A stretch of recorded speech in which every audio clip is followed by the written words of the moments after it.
اور سورہ نور کے مطالعے سے یعنی آپ یوں سمجھ لیں کہ بہت ساری غلط فہمیاں دور ہو سکتی ہیں اور بہترین گھر گرہستی کی جا سکتی ہے۔ اصل میں اس کا جو موضوع ہے وہ مسلمان مرد اور مسلمان عورتیں ہیں، اس لیے فرمایا کہ سورت ہے جو ہم نے نازل فرمائی اور اس میں جو احکامات ہیں وہ تم پر اس لیے فرض کیے تاکہ تم نصیحت حاصل کرو۔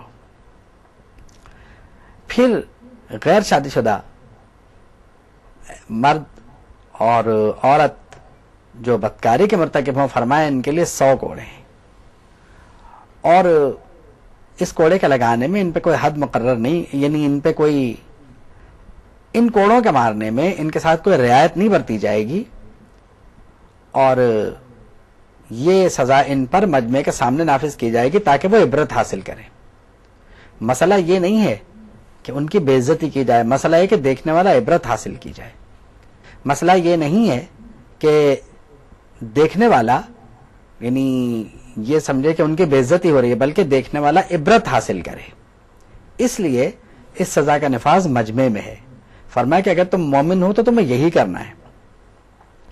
پھر مشرک اور بدکار کو ایک ہی صفت میں کھڑا کیا گیا اور ازراہ نفرت یہ فرمایا گیا کہ یہ لوگ مومنین پر حرام ہیں۔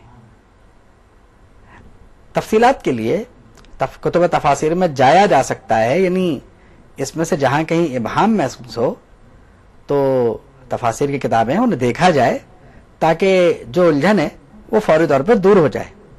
کہنے والے کے پاس چونکہ وقت کم ہوتا ہے تو بہت سی باتیں مکمل نہیں ہو پاتی۔ پھر فرمایا گیا کہ جو لوگ بدکاری کی جھوٹی تہمت لگاتے ہیں وہ 4 گواہ بھی لائیں اپنے موقف کے ثبوت میں۔ اگر 4 گواہ نہ دے سکیں تو پھر ان کی شہادت کبھی قبول نہیں کی جائے گی اور انہیں 80 کوڑے بھی لگیں گے۔ تو یعنی ان کی جو شہادت ہے وہ پھر قبول نہیں ہوگی۔ اب وہ توبہ کرنے والے کا مسئلہ دوسرا ہے، اس میں اختلاف فقہا بھی ہے، وہ ایک اور بات ہے۔ عموماً ایسا ہوتا ہے کہ انسان کسی غلط فہمی کی بنیاد پر کبھی کبھی اپنی بیوی پہ بدکاری کی تہمت لگا دیتا ہے۔ اس کو بھی حکم یہی ہے کہ 4 گواہ لاؤ۔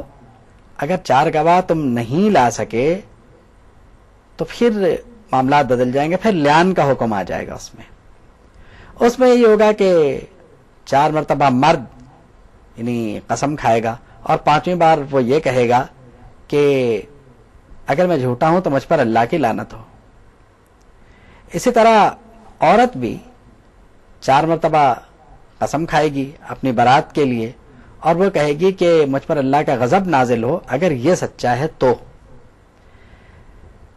اگر ایسا نہیں ہے تو شبے کی بنیاد پہ، محض شبے پہ سزا نہیں ملے گی، لیکن اگر اس نے واقعی یہ قسمیں کھا لیں اور یہ سب کچھ ہو گیا تو پھر عدالت جو ہے وہ ان دونوں کے درمیان جدائی کر دے گی، اور یعنی یہ سارے معاملات عدالت میں ہی طے ہونے ضروری ہیں اور عدالت میں طے ہونے چاہیے۔ اب یہ تو ایک لیان کا حکم ہے، اور یہ کہ اگر کوئی، اب یہ اور بات ہے کہ اگر کوئی گھر پہ ایسا کر لے، یعنی فریقین گھر میں ایسا کر لیں تو پھر کیا ہوگا، یہ بھی ایک مسئلہ بہرحال اپنی جگہ پہ ہے کہ اگر عدالت میں وہ نہیں گئے اور بڑوں کے سامنے بیٹھ کر کے انہوں نے یہ کر لیا تو پھر اس کے بعد جو ہے انہیں ساتھ رکھنے کی کوشش کرنا نہیں چاہیے، کیونکہ شریعت کا مذاق بہرحال نہیں اڑنا چاہیے۔ کیونکہ اکثر ہمارے یہاں یہ ہوتا ہے کہ پھر رستے ڈھونڈے جاتے ہیں کہ صاحب یہ تو یوں نہیں تھا، یوں تھا، آپ کو یہ کہے کہ صاحب یہ عدالت میں تو گیا ہی نہیں تھا۔ تو ان دونوں نے تو گھر پہ بیٹھ کے جو ہے، اصل میں بات یہ ہے کہ یہ قسمیں کھانے کے بعد باہمی اعتماد تو جاتا رہا نا ان کا۔ اب جب باہمی اعتماد چلا گیا تو اب ساتھ رہ کے وہ کریں گے بھی کیا اور ساتھ رہیں گے بھی کیسے؟ تو بڑے عام طور پہ کوشش کرتے ہیں کہ جو کچھ بھی ہو گیا اس کے بعد جو ہے نا ساتھ رکھنے کی کوشش کی جائے، ایسے کوشش نہیں کرنی چاہیے۔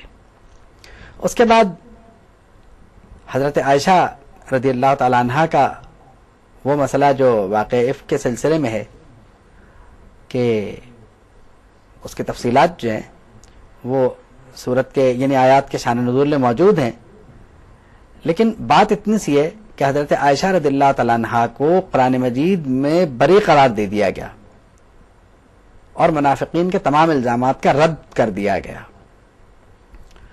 اور فرمایا گیا کہ جب تم لوگوں نے یہ بات سنی تھی تو تم نے یہ پہلے ہی کیوں نہیں کہہ دیا، اس میں بحث میں پڑے کیوں، تم کو پہلے یہ کہہ دینا چاہیے تھا کہ اللہ پاک ہے، یہ بہت بڑا بہتان ہے، تو اس میں تو تمہیں گفتگو کرنی ہی نہیں چاہیے تھی۔